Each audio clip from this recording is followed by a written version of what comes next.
drama, a title of Tears.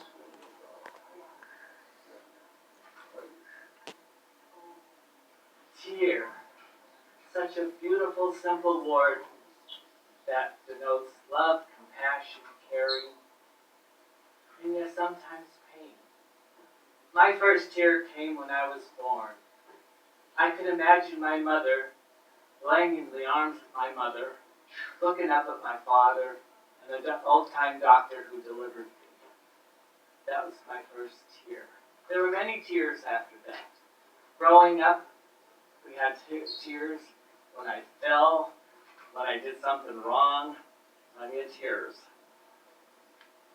Through my teen years, I didn't cry too much. As boys of all that age, they keep the tears inside. And so I did. Actually, the tears began to appear on faces when I had graduated from high school, when I went into the military, and at my beautiful wedding with my beautiful wife. In Korea, I had watched young boys fight and die. The tears were inside, but I didn't want to let them out. After many battles, and I just lost the urge to cry.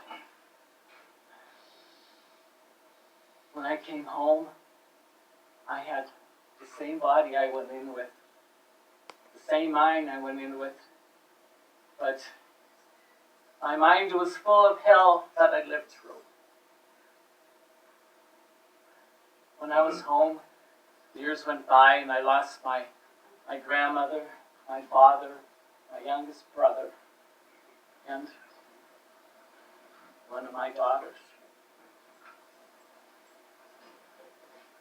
God knows I wanted to cry, but I couldn't. I begged and begged and begged to cry, but not one tear fell.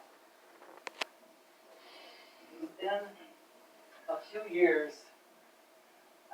ago, I went to the VA hospital for a doctor's appointment.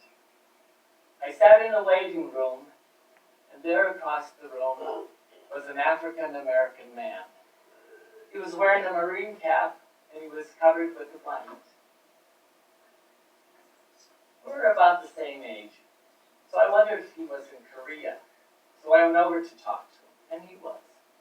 Well, then they called me in for my appointment. When I come out, I saw that my friend had the blanket off.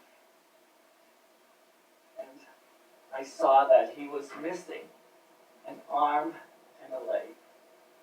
I felt awkward and sad because I had all my limbs.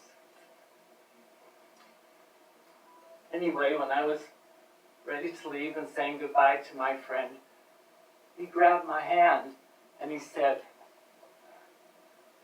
"Thank God you came home in one piece."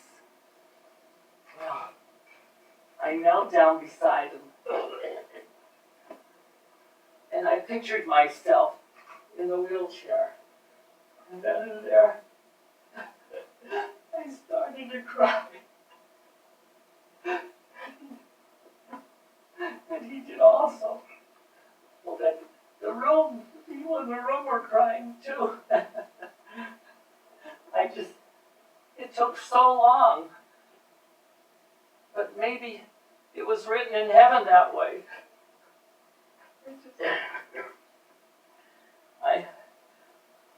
I just finally found out how beautiful it is to once again cry.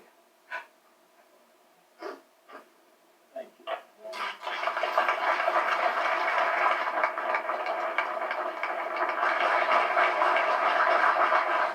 just want to say, if you have the crying problem, don't give up. Keep going, keep praying, and it'll be there. And that piece was written by the person who won the golden medal for his work on that beautiful piece. And he's sitting right here in the audience, Joe Barnett from Freeland. Robert reached out to Joseph and asked to make it a dramatic piece.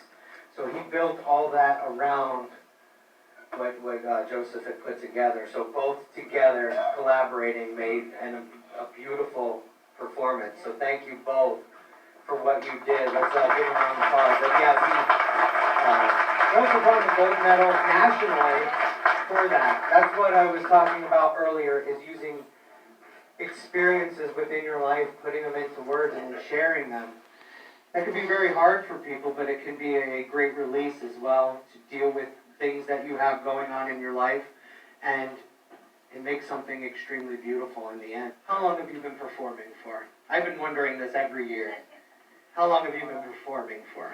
Well, I guess I started mostly when I was in the service. Okay. And I joined in Bangor, Maine, and I joined the Warriors for a couple shows.